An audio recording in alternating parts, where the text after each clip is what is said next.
This is Jason, and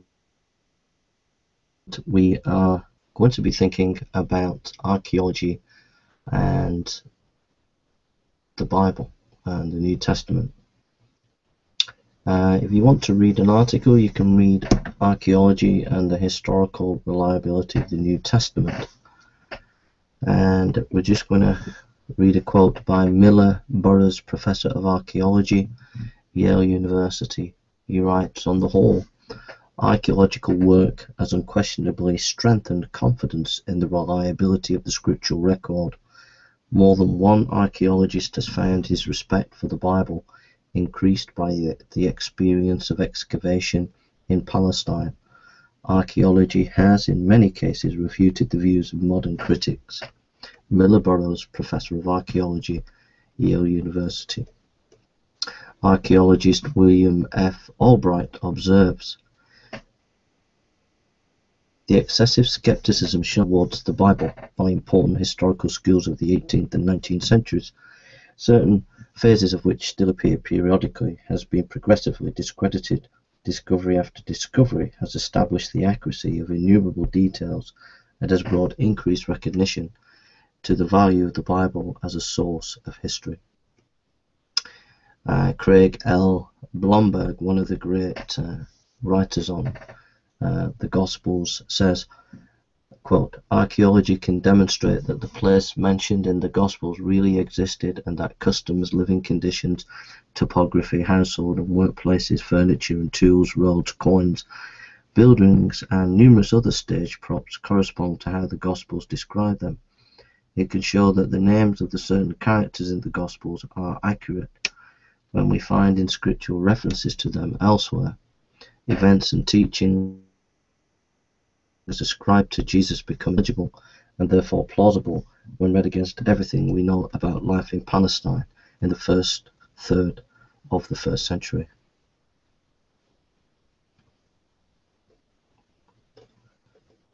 Some of the archaeological evidences that have confirmed the New Testament. In 1968, you have Johann ben Hagalgor had a 7-inch nail driven through his feet. This was found in 1968 and relates to the first century. It was a first century find of first century Judaism, and backs up John chapter 19, 31 and 32 about the way crucifixion was done. You have the Nazareth Decree, which is a marble slab which was unearthed in Nazareth in 1878, and it was issued about AD 41 by the Emperor Claudius to the effect that no graves should be disturbed or bodies extracted, with offenders sentenced to death. The reason why probably that was given is because of the rumors going around that Jesus had risen from the dead.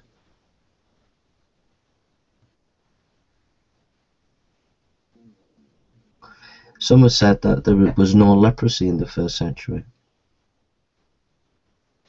One writer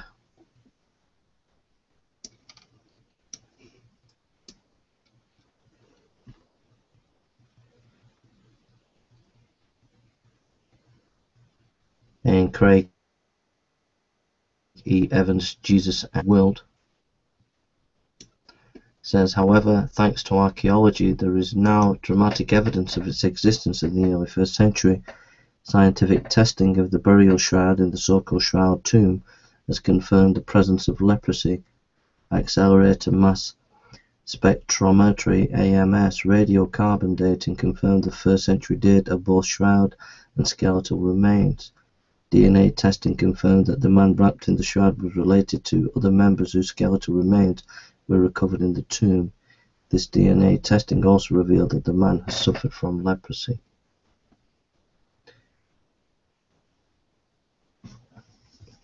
In the 1980s, a draft exposed a well-preserved first-century fishing boat measuring 26 7.5 feet long, 7.5 feet wide, 4.5 feet high, in the mud of the Sea of Galilee. The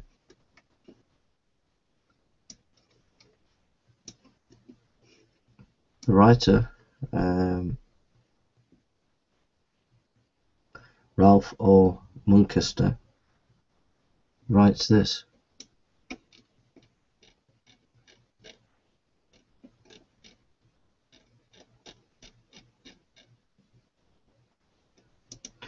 under the direction of Israeli Antiquities Authority, archaeologists began a race against time to carefully extract the boat from the mud before the waters returned.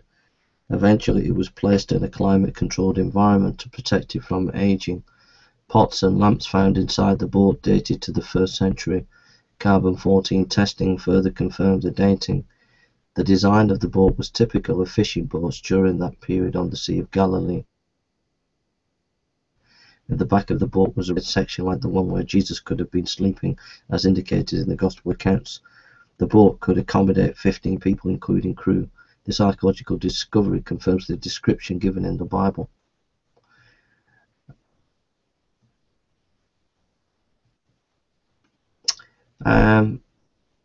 The Polytarch inscription in the Gospel, in Luke, Acts chapter 17, 1-10, we read, when Paul and his companions had passed through Amphipolis and Apollonia, they came to Thessalonica. Paul went into the synagogue, and on 3 Sabbath days he reasoned with them from the Scriptures, explaining and proving that the Messiah had to suffer and rise from the dead. This Jesus I am proclaiming to you is the Messiah, he said. Some of the Jews were persuaded and joined Paul and Silas, as did a large number of God-fearing Greeks, and not a few prominent women. But other Jews were jealous, so they rounded up on some bad characters from the marketplace, formed a mob and started a riot in the city. They rushed to Jason's house in search of Paul and Silas in order to bring them out to the crowd.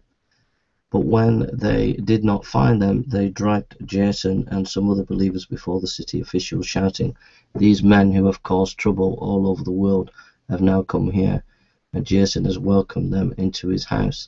They are all defying Caesar's decree, saying that there is another king, one called Jesus." When they heard this, the crowd and the city officials were thrown into turmoil. Then they made Jason and others post bond and let them go. In the article, Peter S. Williams, Archaeology and the Historical Reliability of the New Testament, he writes, the Greek term translated here as city officials is polytarch. Since the term doesn't appear in classical literature, critics of the New Testament assert for many years that Luke was mistaken in his use of the term polytarchs for the officials of Thessalonica. However, an inscription using this term was found on a 1st century AD art torn down in 1867. As T.C. Mitchell describes it, the inscription lists the officials of the town, 2nd century AD, beginning with 6 polytarchs and naming the city treasurer and the Gymnasiarch, director of higher education. The inscription begins Polytarch Conton, while the following were acting as polytarchs. It is worth noting that 2 of the names that appear in this inscription, Sospatros and Lucius, were borne by 2 men, Berea, whom Paul describes as kinsmen, but in this context perhaps Jewish Christians, Romans 16:21. Equally, the name Secundus and Gaius were borne by a man from Thessalonica, Acts 24, and Macedonia, Acts 19:29, who were travelling companions of Paul. These were not, of course, the same men, but simply demonstrate the currency of the personal names in the area in the century following the time of Paul. So it just gives you a little bit of information there, and so I just quoted the quotes, but if you want to read the full article, Archaeology and the Historical Reliability of the New Testament, Peter S. Williams, is assistant professor in communication and worldviews, and I just quoted a few quotes from various works, scholars, but if you want to read his article, and it will give you about 76 references that you can go and look up as well. So hope that's a blessing to you, and take care. God bless.